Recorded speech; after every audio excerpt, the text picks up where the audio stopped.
when I came close to Honorable Ken, I thought I was bold until I met the man. Ooh. He's bold. And when you hear him speak beyond the cameras, because I was at his apartment before the interview, and then we were having a chat, and then I could simply tell that this man has a lot to prove to himself. Okay. I've spent 10 hours with McDan. Yeah. And I saw the same thing. I spent time with a 31-year-old young guy, Ghanaian guy who is in the diaspora, who became a multi-millionaire at 27. Forget the cameras. We sat in the car, picked him up from his hotel, we were having a great conversation, and I saw the same thing. It's not what we see. Okay. And it's most of the time, it's not what we think it is. It's because these people have got something to prove to themselves. Right? And that's why they do it so well. I also think that a lot of the young people that I mentor, the people that watch me, their biggest problem is that they are not bold and confident enough. You know, becoming financially successful the non-conventional way is probably the hardest thing you would ever do.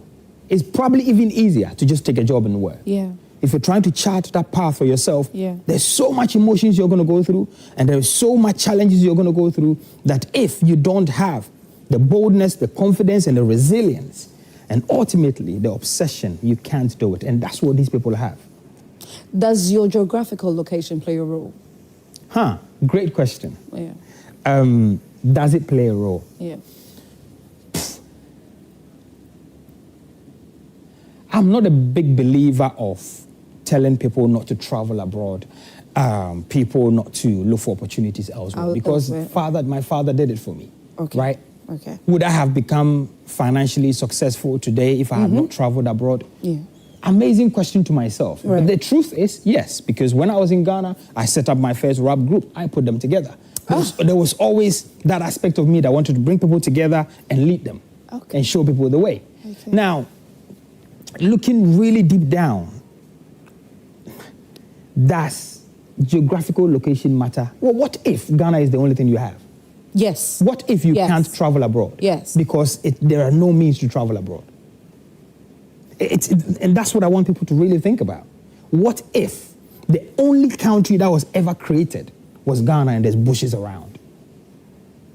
You have to make it work. And there's no other country for you to nowhere to go. Go for greener pastures. Yes, because this is where the green is. Yeah. So yes, people should travel if it is job they are looking for and they can't find one here. Okay.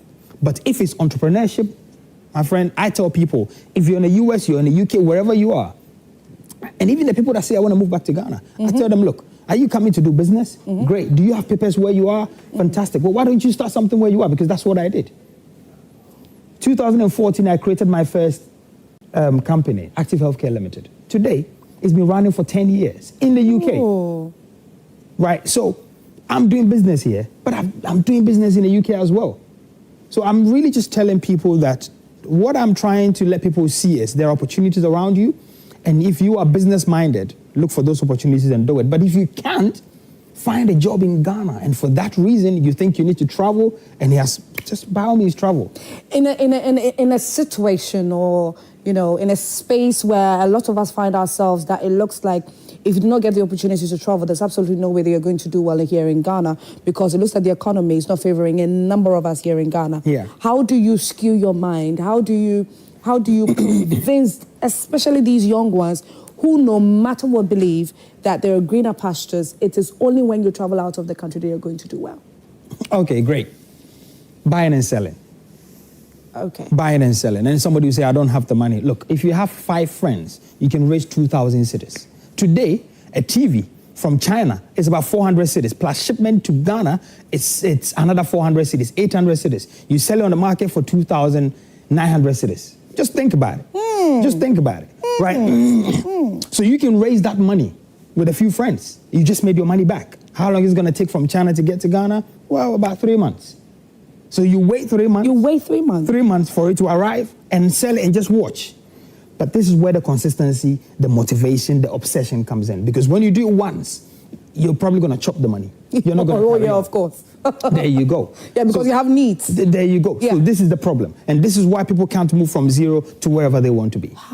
Because they don't understand that the old adage, little drops make a mighty ocean. Make a mighty ocean. That's what they're supposed to do, to take that one TV and then do the next 2. This time you can do 2.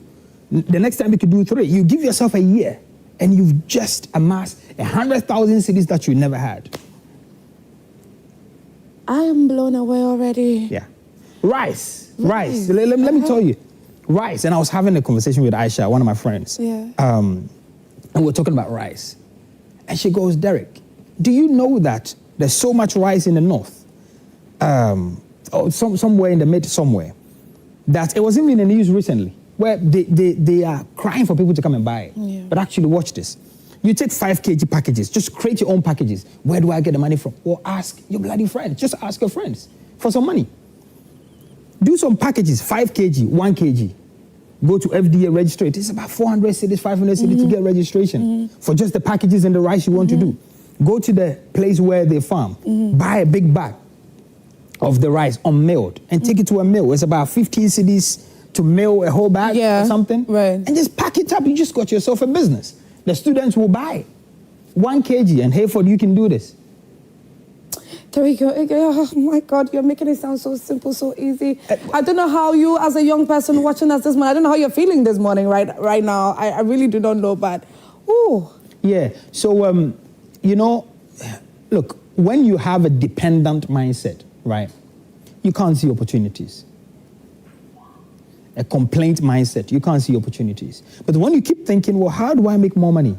Yeah. Where are the opportunities? Yes. And you ask yourself this question every day, you will find the answers. But the reason, again, that people don't do it is because they've been programmed that just get a job. Yes. So, and I'm going to say this, and I'm sorry to my viewers and to all the listeners. A young man has a dream of becoming, let's say, you know, a pharmacist, because I'm a pharmacist. And then they didn't get the grades, right? Yeah. So they go to university to try to do pharmacy. And then the university tells them that, oh, we are full up, or we have biomedical science available, or we have sociology or philosophy available.